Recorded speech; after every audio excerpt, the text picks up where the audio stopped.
You're watching 48 Fastcast.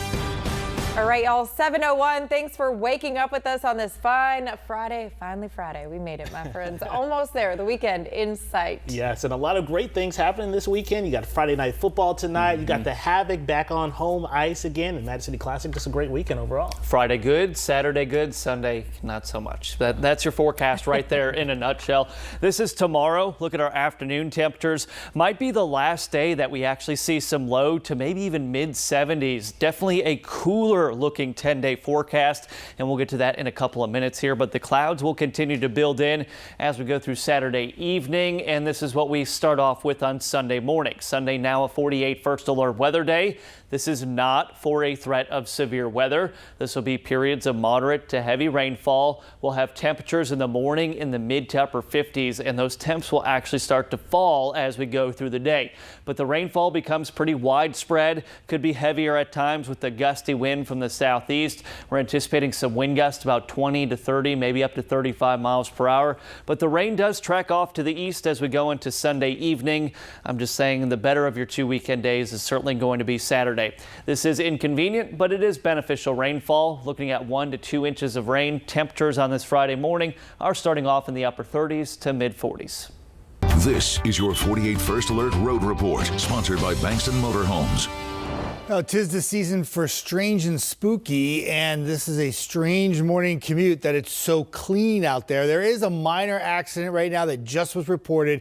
This is on 565 right where it merges, but it's not really slowing down the traffic, and therefore your drive times, even in and around Huntsville right now, look good.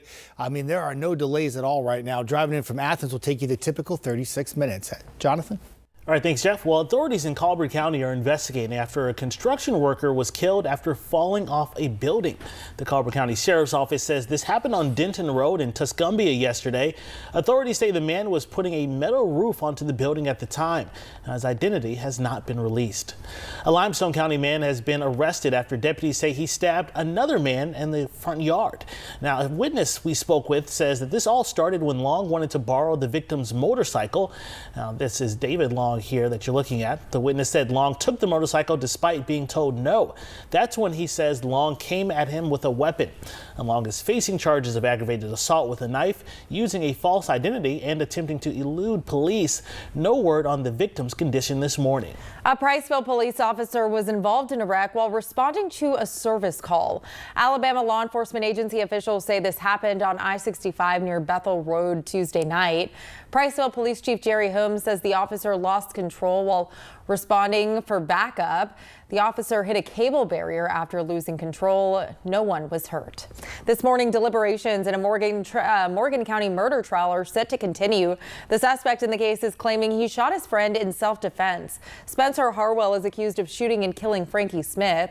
Harwell's lawyers allege that Smith was coming at their client with a tire iron, but prosecutors dispute this, saying there are inconsistencies in Harwell's story. Be sure to tune in to our later newscast, where we'll give you the latest developments on this case. A man connected to a murder-for-hire plot in Morgan County is headed to prison for perhaps the rest of his life. Logan Delp was found guilty yesterday. He took part in a plot that resulted in the death of Anthony Shepard back in 2020.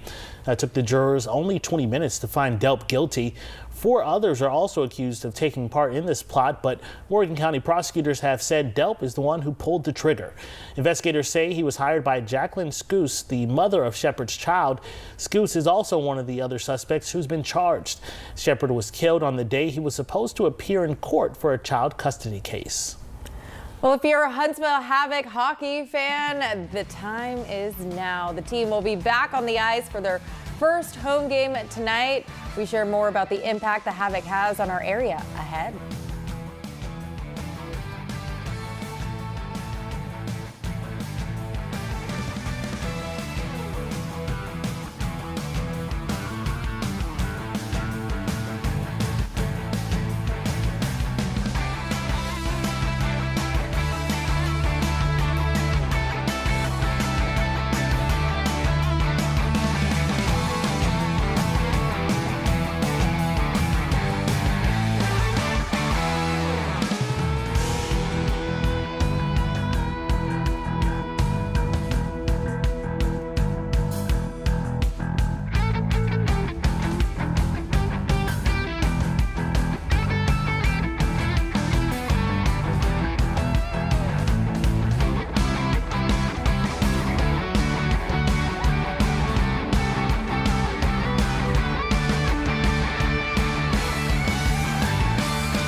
Well, Havoc Mania returns tonight as the hometown team is back on the ice for their home opener. Yeah, and Havoc fans are setting attendance records for the league by showing out in their red and black. The team has been around for over 20 years, but over the last several, the Huntsville community has really shown up and shown out for the Havoc. Fans have led the Southern Professional Hockey League in attendance 7 times, including last year. The team's executive general manager, Glenn Dutello, says that it's something that he hasn't seen before. Now, he says the team thrives off of fan participation.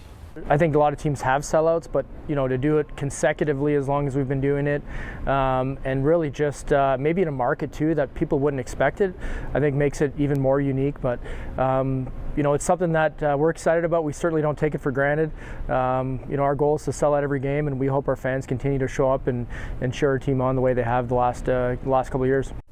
Well, tonight, the Huntsville Havoc play the Pensacola Ice Flyers. Puck drop is set for 7 p.m. As of early this morning, there were still a few tickets available. Eric. Now, your first alert weather with meteorologist Eric Burke.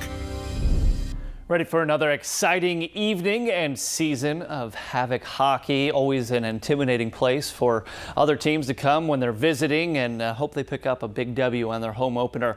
For the day today, we are mostly sunny, becoming partly cloudy as we go into the afternoon. Just a few more clouds building in. Temperatures will have no problem warming up into the upper 60s to low 70s. A lot less wind than what we've seen the past couple of days. Light wind east-northeasterly about 3 to 5 miles per hour. High school football, Carl Prather, Kaylee Tingelstad getting ready. Big night late in the season too. Kickoff temps will start off in the mid to upper 50s, but temps fall off pretty quickly here. One of those evenings you might want to have the blanket to put down on the bleachers, or even just have a jacket, sweatshirt with you. Tomorrow looks good, 73. Increasing clouds. First alert weather day Sunday. This is not a severe weather event, but more kind of widespread rain, colder temperatures. Highs will just be in the mid to upper 50s. We'll have some gusty winds, so keep an eye on those outdoor decorations for Halloween or fall, as they could be blowing around a little bit. Next week, also cool, 50s and low 60s for highs. All right, looks like it's shaping up to be a great weekend overall outside of Sunday. Forget about Sunday. Today good, tomorrow good. There we go. All right, everyone, have a good one. We'll see you throughout the morning with more news, weather, and traffic updates. Have a good one.